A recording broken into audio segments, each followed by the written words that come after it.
The sprint now is on. Yates Neal's 34 seconds. It will be Marc Soler. Marc Soler will go out the winner of Paris-Nice. Bienvenue à tous, premier rendez-vous majeur de cette saison en Europe, la 77e course au soleil qui démarre aujourd'hui de Saint-Germain-en-Laye dans les Yvelines. 138 km autour de Saint-Germain avec un final accidenté, 3 bosses programmées avant l'arrivée qui risquent de gêner la vingtaine de sprinteurs aguerris en vue d'un sprint massif.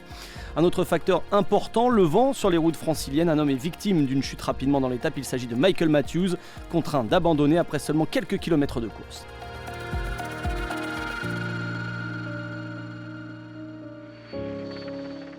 Trois hommes prennent le large en début d'étape, 3 Français, Damien Gaudin de Direct Energy, Amel Moinard d'Arkea et Romain Combeau de Delco Marseille. 3 coureurs qui n'auront jamais plus de 3 minutes d'avance et au sortir de la forêt à moins de 50 km de l'arrivée, le vent fait des dégâts dans le peloton et les échappés possèdent désormais moins d'une minute.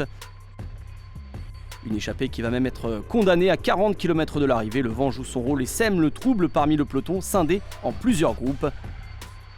Dans la côte de Beul, 3 hommes sortent, on retrouve à nouveau Damien Gaudin. L'équipe Delco Marseille est à nouveau représentée par le Lituanien Siskevicius et Varen Barguil a des fourmis dans les jambes et tente sa chance. Damien Gaudin va passer en tête au sommet et prend le maillot, les 3 hommes vont être ensuite repris. Dans le final, 2 sprints intermédiaires sont programmés. Au Flambertin, c'est Luis Leon Sanchez, vainqueur de Paris-Nice en 2009, qui prend 3 secondes de bonification devant Kwiatkowski et Egan Bernal. Tous les sprinteurs parviennent à prendre les bonnes roues et sont dans le groupe de tête à 15 km de l'arrivée, excepté Marcel Kittel, Alexander Christophe, Edvald Boasson-Hagen ou encore Mark Cavendish. Parmi les favoris, Marc Soler, le vainqueur sortant, est dans un second groupe et risque de perdre du temps à l'arrivée. Au deuxième sprint intermédiaire, Kwiatkowski fait encore l'effort pour prendre les bonifications.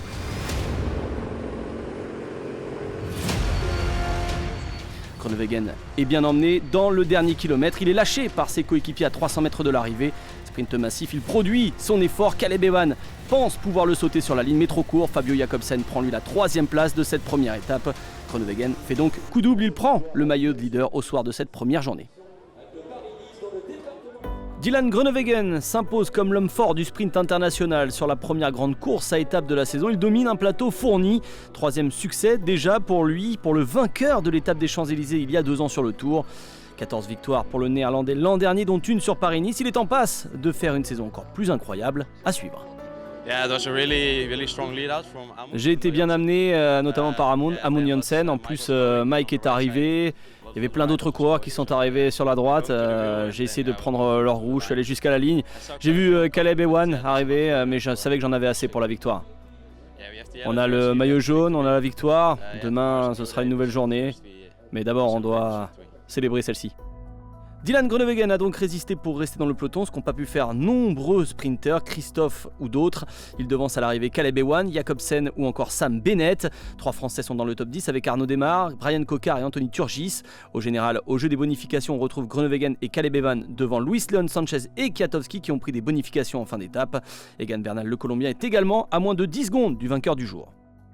Demain, la deuxième étape offrira encore un profil pour les sprinteurs, 163 km, beaucoup de vent attendu sur ce deuxième tracé entre les Brévières dans les Yvelines et Bellegarde dans le département du Loiret, après un passage dans l'Essonne. Pas de grandes difficultés, mais un circuit final. Il faudra rester dans le peloton le plus longtemps possible pour éviter les bordures et espérer disputer la victoire finale. Méfiance donc pour les favoris.